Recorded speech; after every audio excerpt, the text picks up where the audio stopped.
किम एक भयंकर सरदर्द के साथ उठी। उसको ये रियलाइज करने में थोड़ा टाइम लगा कि वो अपने बेड में लेटी है। रात की पार्टी कुछ ज्यादा ही हो गई।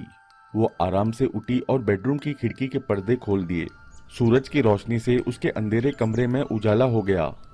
ठोकरे खाते हुए किम बाथरूम चली गई और अपना मुंह धोने लगी।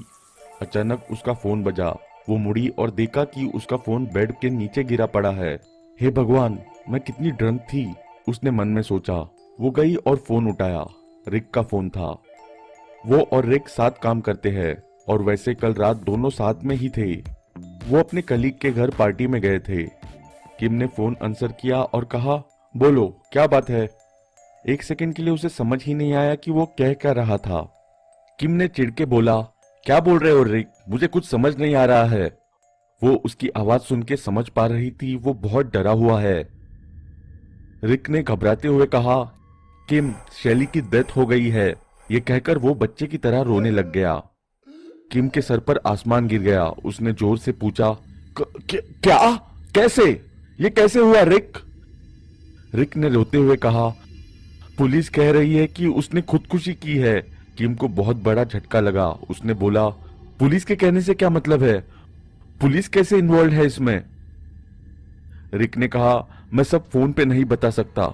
नोआ और मैं मेरे घर के पास सबवे स्टेशन में मिल रहे हैं।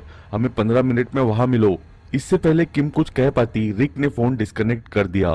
वो घबराई हुई शक्ल लेके बेड पर बैठ गई। किम को नया ऑफिस ज्वाइन किए 6 महीने हुए हैं। वो एक फैशन मैगजीन में ग्राफिक डिजाइनर का काम करती है।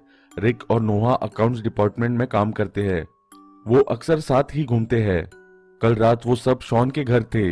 शॉन ने लगभग सभी को पार्टी में बुलाया था, शैली को छोड़ के। सब लोग ऑफिस में शैली के अजीब से स्वभाव की वजह से उसे इग्नोर करते थे।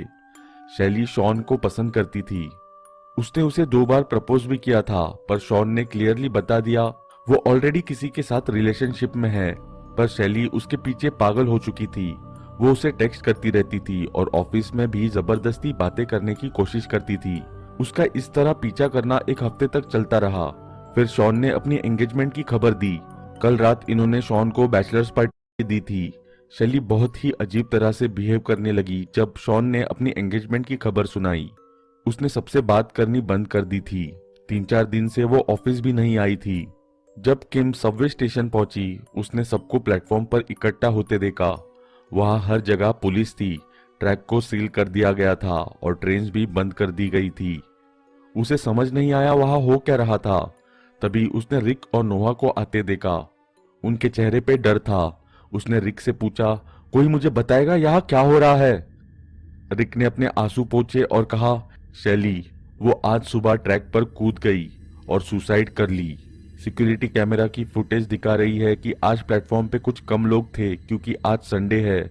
शैली प्लेटफॉर्म पे खड़ी थी। अचानक ट्रेन दूसरी तरफ से आई और जैसे ही वो उसके पास आई, वो ट्रैक पे कूद गई। नोआ ने बहुत ही डरी हुई आवाज में कहा, पुलिस ने पैरामेडिक्स को बुलाया है। सब जगह खून ही खून है। वो अभी भी वही पड़ी है और प्लेटफॉर्म के कोने में घबराते हुए देखा। क्या मतलब वो अभी भी वही पड़ी है? पुलिस ने अभी तक उसकी बॉडी उठा लेनी चाहिए थी। कर क्या रहे हैं वो? किम ने गुस्से से बोला और ट्रैक की तरफ चलने लगी।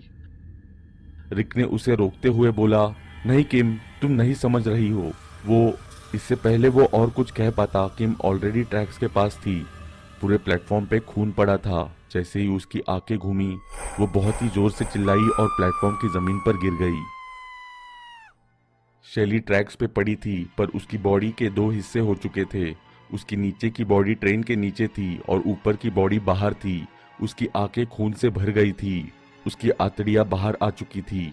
उसकी पूरी बॉडी खून से भरी थी। उसका मुंह खुला हुआ था। वो बहुत जोर से चिल्लाई होगी जब ट्रेन उसके ऊपर से गई होगी। वो बहुत ही डरावना नजारा था। किम से और नहीं देखा जा रहा था। उसकी तबीयत खराब होने लगी। नोआ और रिक ने उसे उठाया और प्लेटफॉर्म की दूसरी तरफ ले गए।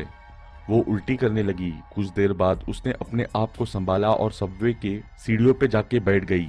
एक पुलिस वाला आया और उसने पानी ऑफर किया। पैरामेडिक्स आए और शैली की कटी हुई बॉडी लेके चले गए। जब वो तीनों किम के घर पहुंचे तब दोपहर हो चुकी थी। वो काउच पे बैठे। किसी को विश्वास ही नहीं हो रहा था कि शैली मर चुकी है।